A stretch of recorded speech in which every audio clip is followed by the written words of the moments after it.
Me, 27 male, with my wife 30 female of 7 years. Found evidence of her possibly cheating several years ago. I dug and I wasn't searching for anything, but her Facebook was still open, and I was interested.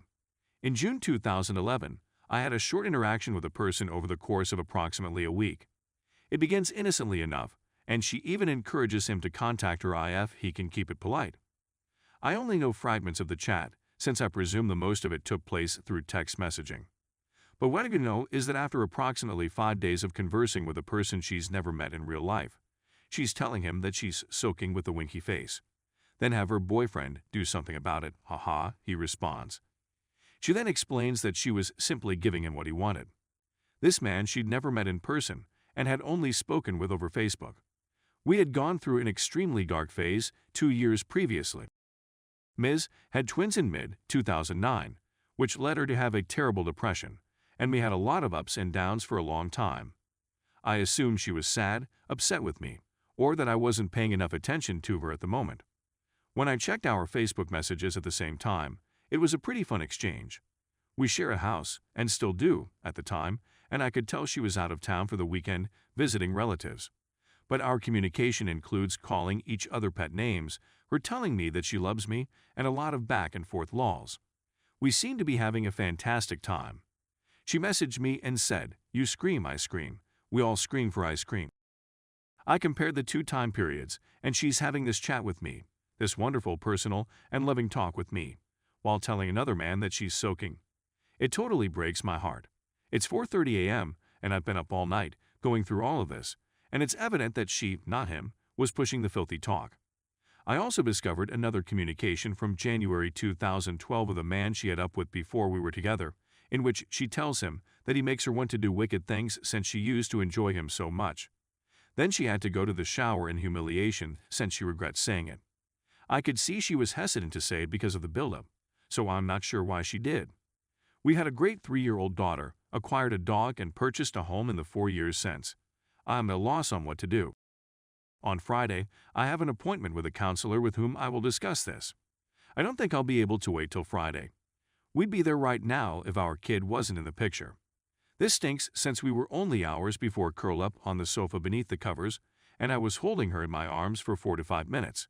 We just spoke and had a wonderful and private discussion. I don't even know who sent those texts to those other males. I don't have proof that she cheated since both of the other men were in relationships at the time and ended it quickly. But that makes me question how many other times someone else went along with it that I'm not aware of. I can't even think clearly. Yesterday began in a worst manner. I only got 3 hours of sleep, if that, and couldn't eat anything all day. As of Monday night's supper, I still hadn't eaten. I brought my kid to the paternity testing clinic yesterday. When picking her up from school, wife was at the doctor. I planned the dates, and she informed the second person she wanted to do wicked things with him 9 months and 3 days before my daughter was born. My kid is a carbon copy of me, so I'm not too concerned. I went to our other home when I got off work at 5 o'clock. I had to apologize to my supervisor for being down the whole day. We are in the midst of moving into a new home, and not all of our belongings have yet been removed from the previous one. Our mementos are still at the previous home. What she had given me from the time period of the chats. It hurt. A lot. I stuffed them in my trunk. I had planned to wait until Friday after speaking with my counselor, but I simply couldn't. She could sense something was wrong the moment I came in. I also grabbed a beer after work to try and make the night easier. I couldn't keep up the act. I didn't want to talk to her or even look at her, and she could tell.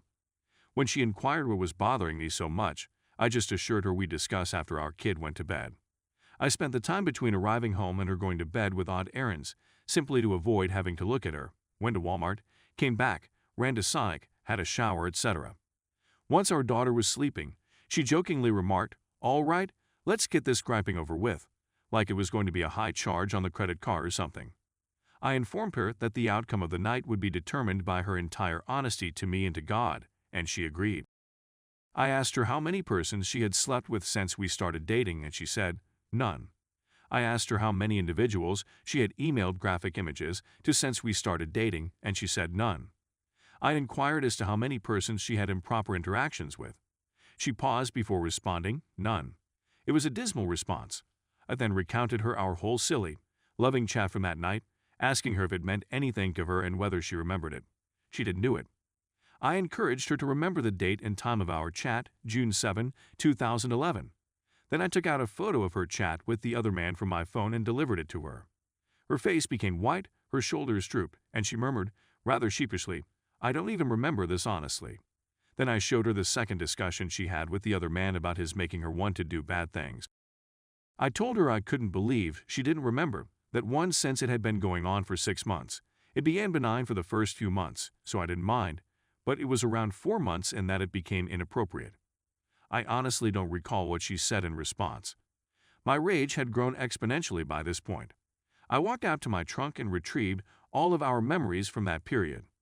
We looked through every message she wrote and every present she gave me.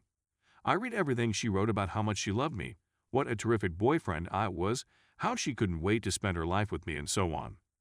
Reading those messages hurt so deeply. I was shouting towards the conclusion of the notes. This one right here. You told me you loved me and sent me this message 2 stinking days after you told another man you were dripping. I said. I don't remember what I said, and I don't remember what she said. It was all a whirl of tears and cursing. I recall wondering how many of the gifts she gave me were genuine, since I couldn't understand how she could say such nice things to me while doing the same to other people. She said they were all genuine and that she meant them, but I'm not sure. I won't be able to even look at them without being reminded of what occurred. I'm not going to get into details since I honestly don't remember them. As a consequence, she became outraged at the prospect of bringing up the past and expressed sorrow for what she had said. She continually told me that she was not the same person she had been before our child was born, and that she had changed since then. Because I have seen no evidence to the contrary, I have complete faith in her. Our daughter was instrumental in bringing her out of despair and transforming her into a cheerful person, and I really believe that these messages were the consequence of a tough era in our life.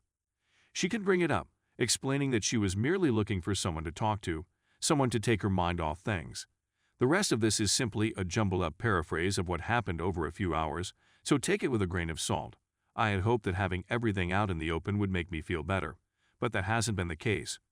Her yelling, tears, and whatever consolation she had didn't assist her any more than anything else. It's still hurting as badly as it was before, and I'm having trouble sleeping.